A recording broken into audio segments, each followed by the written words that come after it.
Hello and welcome back. Welcome back to the Empowered Homeschoolers Podcast. I am your host. Okay. I am your host, Kiana Thomas. Guys, again, I said this was going to be unedited. I am doing all the things. I'm the sound engineer, the recorder, etc., etc. You know how it is when you're just getting started. But anyway, my name is Kiana Thomas, and I am delighted to bring to you episode 3. Guys, the more I do this, the more excited I become about every episode. And it really reminds me and helps me to remember and understand my love and the reason why I'm doing what I'm doing. Because as you know, parents, if you're a homeschooler, if you've been doing this for some time, you know that it can be challenging. You know that sometimes you're going to question yourself and you're going to wonder, why did I say agree to this? And doing this podcast helps me to remember my why. And we're going to talk about that in a future podcast and how you can continue to encourage yourself, because we know that the time will come and the doubts will creep up and you'll wonder and question why, like everything. You'll question everything, your very existence. You're going to question it all. Like, what? What did I do? Why did I do it? But that's a conversation for another day. Today, let's dive into our topic. Guys, I'm going to bring to you another breakdown from an article of our very own magazine, the Royal Scholars Chronicle. And I'm actually thinking about changing the name of the magazine to the name of the podcast. So look out for that. That may be coming. But our magazine, guys, is dedicated to empowering families. We provide insightful articles, we provide resources and insightful stories, recipes, book reviews. I am really excited and amazed at the vision that God has given me for this magazine. Every month it gets better and better. And I am just amazed. I don't even know if that's the word for it, but overjoyed, amazed, and I am surprised myself every issue. After I'm done creating it and I go back and review the issue, I am surprised myself, like wow, every time. I kid you not. I wow myself every time. And it's not me, guys. It is all God. I give him all the praise and all the glory. Now, let me say this. If you are not a follower of Christ, it is okay. That does not mean that this podcast and this channel is not for you. What it does mean, though, that I speak from my experience and my beliefs, and that's where I am, and that's what I'll share. And if it's for you, I say, come on. And if it's not, that is okay as well, because I know we're not for everybody. With that being said, let's jump right into it. So the magazine's article, let's talk about that. The episode, it highlights, the benefits of outdoor learning. Outdoor learning is a very valuable tool and resource. If you are not doing it, I encourage you to create time and space in your homeschool where outdoor learning is a regular thing. When I was a traditional school teacher, this is something that I did and I just loved it, because for me, again, I see God in nature. When they say they're depressed and they're not feeling like themselves, the first thing I asked was, when was the last time you just took a walk in nature? You drunk some water and you just bathe in the sun and let the sun caress you. When my husband had COVID for the first time, the first day, he was just completely out of it. And the second day, I said, just go bathe in the sun, like put your swim trunks on. If you can, put your briefs on and just have your whole body exposed to the sun and go bathe in the sun. I don't think he completely had his whole body, but the point is he went out and he sat in the sun it was a while. I was going to say for hours. I don't know exactly how many hours, if it was 2 hours, if it was 3 hours, but he sat outside for a long time. When he came back in, he felt so much better. He was refreshed. He wasn't completely over it, but he was much better than he was when he went out. And he was like, man, like I should have done that sooner.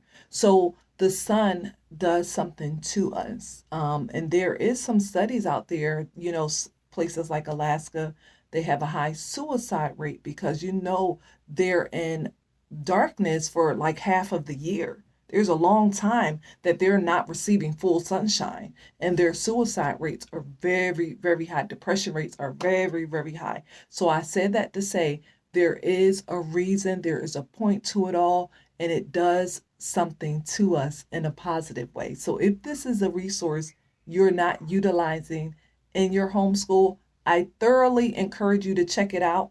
Take a moment, start slow. Once again, if it's something you're not used to, start slow. You'll be all right. Okay, so let's jump into it because I know you guys are like, okay, what's the meat of it, Kiana? What is it? What are we talking about?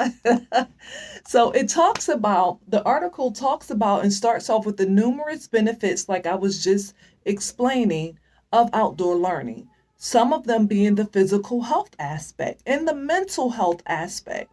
It also enhances creativity and it fosters a deeper connection with nature, your connection with nature, guys. And so I want to take this outside because this is just, but then I had this whole setup. So yeah, no. Okay, I'm going to just stick with what I know so I can get through this. But as I'm talking and I'm sitting here at a window, and so I'm like, nature is calling me. I want to do this outside. So so anyway, I'm gonna stay put, guys, so I can get through this. All right. And so again, I want to share with you how you can use this in your homeschool setting and allow your children to explore nature, to discover, to bring learning, use learning in another dynamic. So let's talk about it. All right, some key strategies on how you can incorporate and use this concept in your homeschool: plan regular outdoor activities. Again, if this is something that you're not used to, so look at nature trails, look at the parks in your area. You can make it for the summertime. Make it a bucket list, a summer bucket list where you'll visit a different park in your area every week. Or let's say you decide to do it 2 days a week. So you can say Tuesday, Thursday, Monday, Wednesday, or Monday, Friday. Again, whatever. And you go visit different parks in your area every week. And then at the end of the week or at the end of that time and visiting, let's say 5 parks, you can have your kids write a synopsis or write a little, have a little write up about their favorite park and why. You can even have them draw a picture. Again, let me not go off on that tangent. Okay, I'm gonna stop there. But there's so much that you can do with this concept. So again, if this is something that you're not used to, planning regular outdoor activities will help you get into the mode of using nature as a learning tool in your homeschool. And that goes to the next one. Again, keep it simple and just go outside to have class. Change up the environment. Again, this is what I did when I was a traditional school teacher. If it was nice outside, we had a nice little sitting area.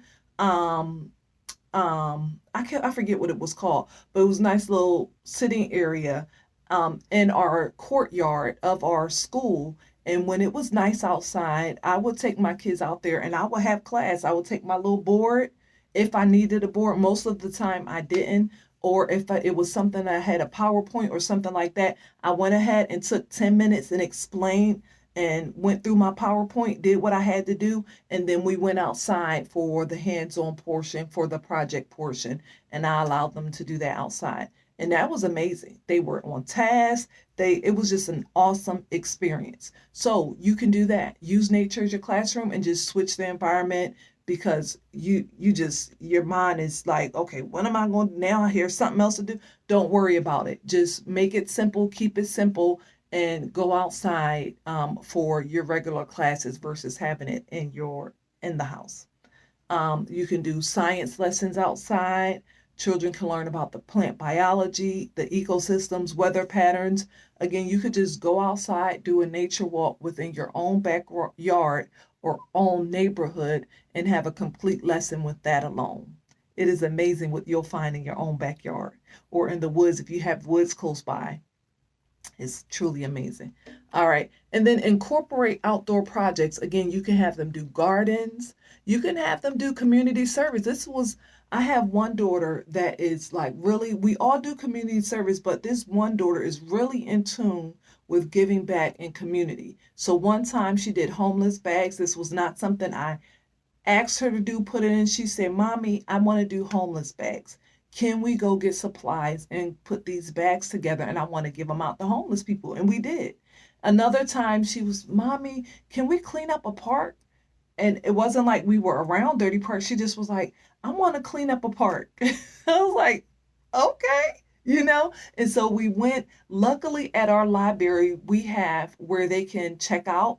You as the patron can check out different items that you may not need on a regular basis, so you may not have access to, you may not have it at your house, but they have it in a holding loan system. So we checked out a pickup litter kit from the library. They had the jackets, they had the little clamp hand tool to pick up the trash, and they had the bag to put the trash in. So we walked around. It was 4 of those, I think, in one kit. So we walked around the park and picked up trash with this litter kit. Amazing experience. They got to see a direct result of helping out their community, and they felt empowered because it was their idea, and then they were able to see it through. It was an amazing experience. So you could do something like that or not. Like it could be something around your neighborhood. Pick up the trash again around your neighborhood. Organize a neighborhood cleanup and just tell your neighbors, have your kid make a flyer. It would be awesome if they made their flyer like by themselves on paper and with crayon or whatever, designed their own flyer written and gave it out to the neighbors. This will put something in a neighbor's heart to say a child did this. And it does something when children do something, most of the times adults want to support. So to see a child produce this flyer saying they're going to do a neighborhood cleanup, I guarantee you'll get the community support. So if that's something that, interests you and your child, that's something that you can do. Okay, so incorporating outdoor learning projects is another great way to get outside. Now, let's talk about real life applications. So I gave you guys a lot of tips. This article provides some real life examples on how these strategies can be applied in a homeschool environment.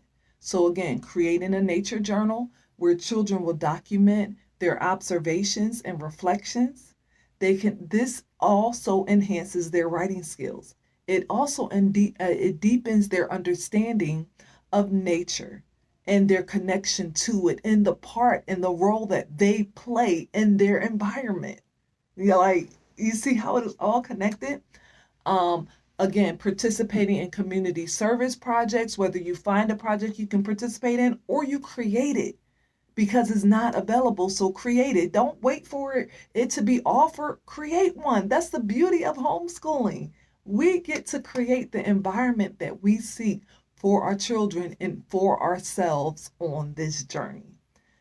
Now, before we continue, I want to take a brief commercial break. I would like to remind you of our 5-day, guys, Homeschooling Plan Your Year Challenge.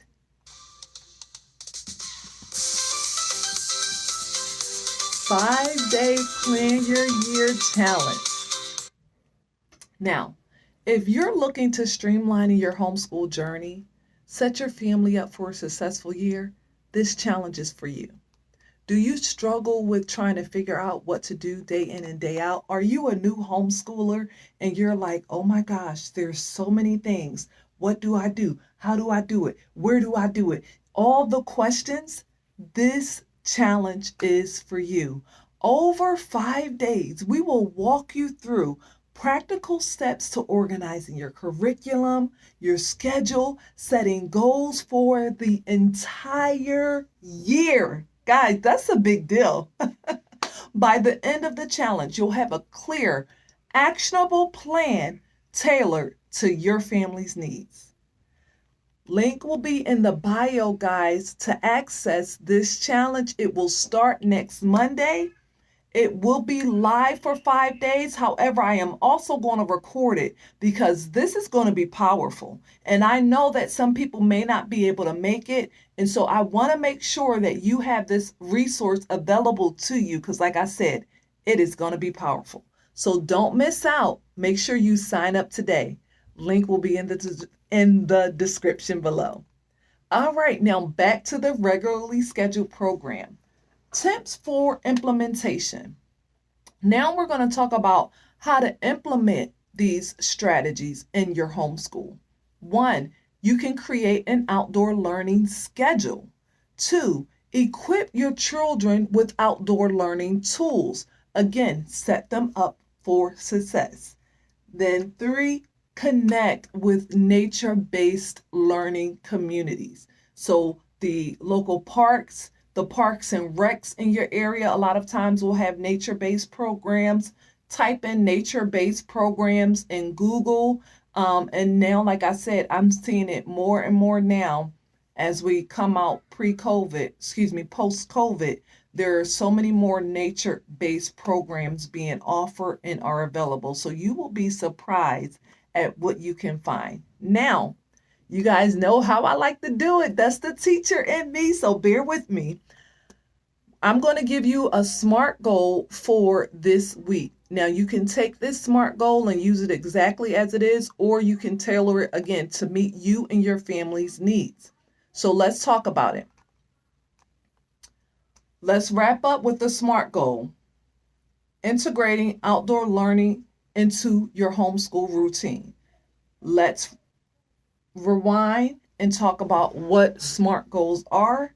Specific, measurable, achievable, relevant, and time-bound. SMART. So plan and conduct an outdoor activity this week. Measurable. Spend at least 1 hour on each outdoor activity or spend at least 1 hour outside every day, whether it be the morning, the afternoon, etc. Oh, it's too hot outside. Use a sprinkler. There are so many parks that have sprinkler parks and, the water. So don't make an excuse. Get out there and get in nature. Achievable. Choose activities that are feasible and enjoyable for you and your children. Now, let's say it's something like, for an example, before I had kids, me and bugs did not get along. Even snakes, guys, I almost had a small fear. And I still get a little freaked out sometimes about snakes, but now I can tolerate them. The same with bugs. I may not be playing with them and all that, but before, I remember I used to run from bugs and be freaked out. Now I'm like, oh, okay. Now I can tolerate it. So let me say that sometimes it may be an activity that you just may not be that keen to. It may not be of that much interest to you, but if it's not a fear, if it's not something that's crippling for you, I encourage you to open up your mind and your heart and do things that your kids are excited about, because you never know, you may start enjoying it as well. And then now it's an activity that you guys can enjoy and do together. Okay? And then relevant. You want to ensure that whatever activity you involve in align with your educational goals for your children's interests. And time bound. So complete the goal by the end of the week, 2 weeks. Let's say you're doing it for the summer. You're doing a summer plan. Whatever time frame you choose to use is up to you and your family. Now let's talk about what that looks like as an example. This week, we will conduct outdoor learning activities twice, spending at least 1 hour on each activity to enhance our homeschool experience and foster a deeper connection with nature. You see how that just all relates and flows and it covers all of those areas? So again, that's just an example. Yours does not have to look like that, but if you so choose, then feel free to use it. All right.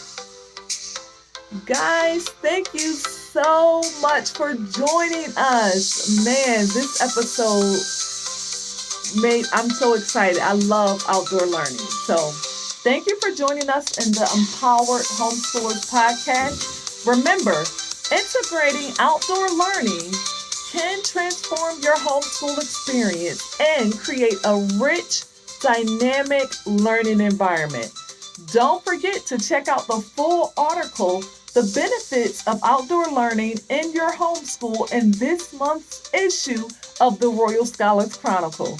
Until next time, keep learning, keep growing, and keep inspiring those young minds.